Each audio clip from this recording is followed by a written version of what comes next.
बेटा बाजे रहता बेटी खेली ते बियाही तो बेटी के बियाह न जाई गे माई।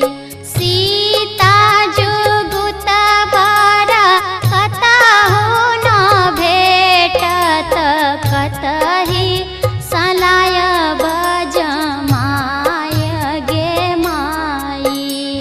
सीता जुगुत बर अवधपुर भेटत होतही